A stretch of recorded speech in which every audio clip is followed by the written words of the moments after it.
안녕하십니까, 정희태입니다. 한국 가면 286만원 번다, 이렇게 해가지고 이제 해외에서, 동남아에서 취업 사기를 벌인 그러한 경우인데요. 외국인 최저임금 제도가 불법 체류 부른다. 자, 예를 들어서 베트남에서 이 대학을 졸업한 사람들이 월급이 20만원, 30만원 정도가 됩니다. 그런데 한국 가서 286만 원을 번다 그러면은 당연히 이거는 엄청난 거거든요. 한 1년, 한 달 일하면 1년치 월급을 벌 수 있기 때문에 엄청난 거죠. 그렇기 때문에 이 외국인 최저임금제도 이 불법체를 본다. 결국에는 여기에 이제 이게 하나의 미끼가 될 수 있는 거예요.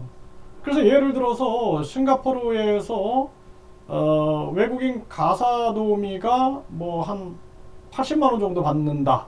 그런데 한국에서는 200만 원 이상 준다. 그러면은 당연히 한국 쪽으로 향하게 되는 거죠. 그런데 그 중간에서 각종 사기꾼들이라든지 브로커들이 개입해가지고 결국에는 통로를 이용하고 불법 체류를 하게 되고, 불법 체류 상황에서도 최저임금이 또 적용되기 때문에 이 계속 악순환을 불러올 수 있다라는 것입니다.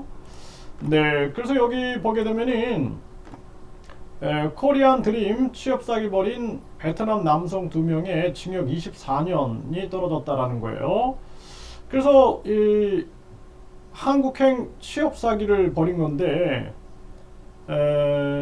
한국에서 일하면은 286만 원 벌 수 있다. 이렇게 하고 나서 150명을 모집해 가지고 한 사람당 8천에서 1000달러의 돈을 받은 거죠.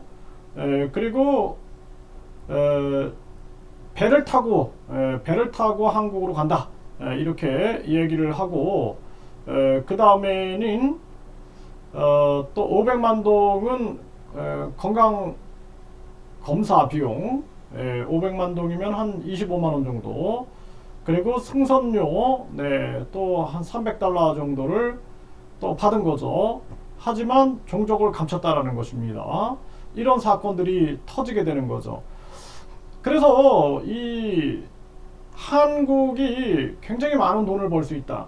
그래서 베트남 같은 경우에는 대만이나 일본으로 일하러 많이 가거든요. 말레이시아라든지. 그러면은 한 급여가 뭐 80만 원, 100만 원 정도 합니다. 뭐 연수생이다, 또는 뭐 대만 같은 경우는 이제 취업하는 사람한테 그 정도임에도 불구하고 간다라는 거예요. 일도 하고, 그리고 이익이 되는 거죠. 자신이 받는 급여보다 3배 이상이 되니까 일도 하고 언어도 배우고 경험도 쌓고 뭐 이런 등등 해가지고 간다라는 것입니다. 그래서 이게 무슨 흑인 노예 모집해 오듯이 그런 게 아니기 때문에 상호간에 우리가 한국에서는 이 정도 줄 수 있다. 그 상호간의 협력과 협의와 판단하에서 이루어지는 거기 때문에 문제가 없는 거죠. 그래서 이러한 부분들이 사실상 최저임금이 저는 폐지돼야 된다. 그러니까 국내도, 저는 국내인들한테도 최저임금은 폐지되고 국민 권익금 제도를 운영해서 쓸데없는 뭐 지방 의원이라든지 이런 것들 다 없애버리고 그 국민 권익 기금에다가 넣어서 매년 국민 권익 기금을 가지고 이제 누구에게 얼마를 지원해 줄 것이냐라는 것을 논의해서 지원해 주는 형태로 해서 최저임금 제도는 아예 폐지해야 된다. 저는 그렇게 보고 있습니다. 그래서 국내는 불법 체류자가 41만 4천 명인데, 이게 그러다 보니까 이제 한국에서 돈을 많이 번다라고 하니까 뭐 관광객으로 들어와서 불법 체류를 하고, 근로자로 들어와서 불법 체류하고, 또 농어촌 계절 근로자로 와서 불법 체류하고, 또 유학생으로 와서 불법 체류하고, 이런 일들이 계속 벌어지는 거예요. 이 거품이 껴버리는 겁니다. 거품이. 이러한 부분들이 안타까운 일이고, 네, 싼값의 외국인 옛말, 족쇄가 된 최저임금, 이런 얘기가 나오죠. 고용시장 왜곡에 한국 경제가 신음하고 있다라는 것입니다.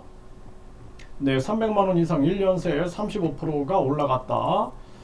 네, 최저임금 동남아 가사도우미 도입 민주노총은 중단을 요구했다라는 거예요. 그래서 이 민주노총도 이거를 판단해야 되는 거예요. 네, 이게 그냥 무작정 비판하는 게 아니라 이 부분에 대해서 우리가 냉철하게 판단해야 된다. 네, 국제적인 노예제도라고 질타받는다 이런 얘기를 하는데 사실상 서로에게 그러니까 외국인들을 존중해주고 절대로 인권적으로 문제가 있으면 안 되는 거죠. 그리고 서로에게 도움이 되는 거예요. 서로에게 그 나라에서 한국에 와서 돈을 벌고 또 자국에도 도움이 되고 우리는 또 노동력을 확보할 수 있는 상호간에 도움이 될 수 있는 부분이다 이렇게 볼 수 있고요. 동남아 가사도우미죠. 이모님 모시는데 월 200만 원 그 돈이면 차라리 네, 마음 카페에서는 시끌거리고 이거는 부유층 아니면 고소득자 아니면은 이거는 불가능한 얘기다 이런 얘기를 하고 있는 거고 그리고 이게 여러 가지 문제가 일어날 수 있어요. 쉬운 문제가 아닙니다. 네, 그래서 여러 가지 뭐 갈등 문제, 뭐 심지어는 가정에서 생활하면서 절도, 또 아동 학대, 또 뭐 성추행 문제, 뭐 등등 다양한 문제가 생길 수 있는 게 이러한 문제이기 때문에 쉽게 생각할 문제는 아니다. 그리고 우리가 외국인 정책을 쓸 때는 국익 중심으로 가면서 서로 윈윈할 수 있게끔 그리고 그 국제 시장에 판단이 있는 거예요.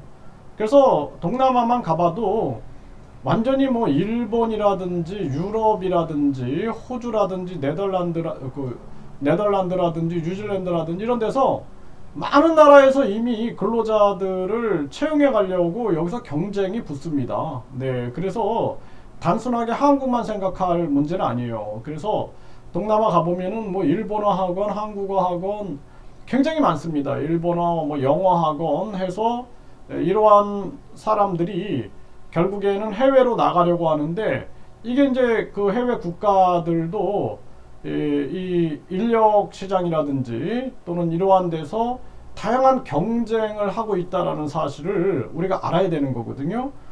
그 베트남 같은 경우는 시골까지 가보면은 뭐 영어 학원들이 들어서 있고 이미 뭐 해외 대학들이 들어와 가지고 영어 교실을 열어놓은 거예요. 그리고 나서 그 사람들이 뭐 캐나다라든지 또는 독일이라든지 이런 데로 뭐 간병인으로 간다든지 또 요양보호사, 가사도우미 또는 중소기업에 취업한다든지 이런 식으로 다양하게 활동하고 있다는 사실을 알게 된다는 것입니다.